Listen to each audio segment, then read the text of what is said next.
देश भर में मचे SC/ST संशोधन अधिनियम के खिलाफ सवर्ण समुदाय के लोग अब मोदी सरकार के खिलाफ सड़क पर उतर गए हैं और सरकार से आर या पार की लड़ाई लड़ने को तैयार हैं।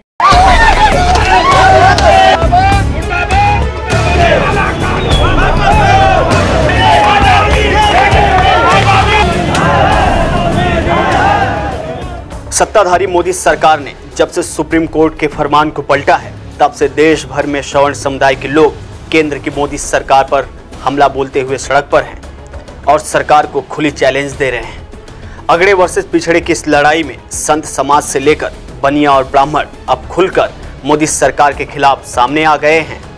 यूपी से लेकर बिहार तक, MP से लेकर राजस्थान तक के सवर्णों में घमासान मचा हुआ है।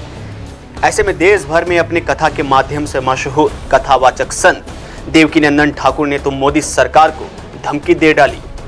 देवकीनंदन ने कहा कि अगर मोदी सरकार इस कानून को 2 महीने के भीतर नहीं बदलती है तो देश में वो होगा जो आज तक नहीं हुआ।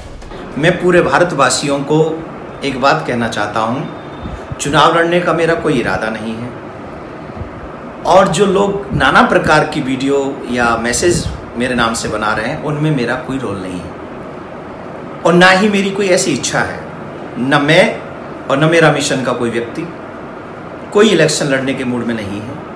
हम लोग जो 5 तारीख को विप्र महाकुंभ कर रहे हैं, इसमें विप्रों के स्वाभिमान की चर्चा हम लोग करने वाले हैं। उसमें हम लोग ब्राह्मणों के सम्मान की, उसके साथ साथ देश का हित कैसे होगा और देश हित में हम ब्राह्मण ऐसा क्या योगदान कर सकते हैं जिसको लेकर हमारे देश का भला हो सके, विकास हो सके।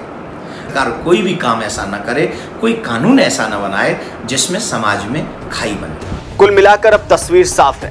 2019 के पहले SC/ST एक्ट बिल 86/7 पर कोई नई चाल है जिसका फायदा हर दल उठाना चाहता है। 2014 का लोकसभा चुनाव दलित राजनीतिक के लिए बहुत मायने रखता है, जिसमें सारे समीकरण ध्वस्त करते हुए BJP NDA ने आरक्षित सीटों पर कब्जा तो जमाया ही, वहीं बहुजन समाज की सबसे बड़ी नेता मायावती की पार्टी BSP का खाता तक नहीं खुला। इस चुनाव में BJP को सभी जातियों ने भरपूर समर्थन दिया।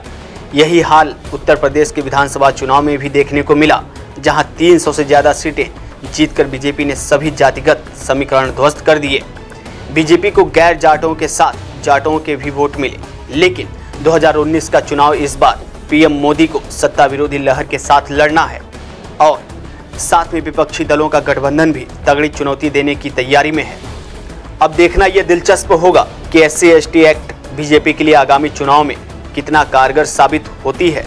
Bureau report, prime TV।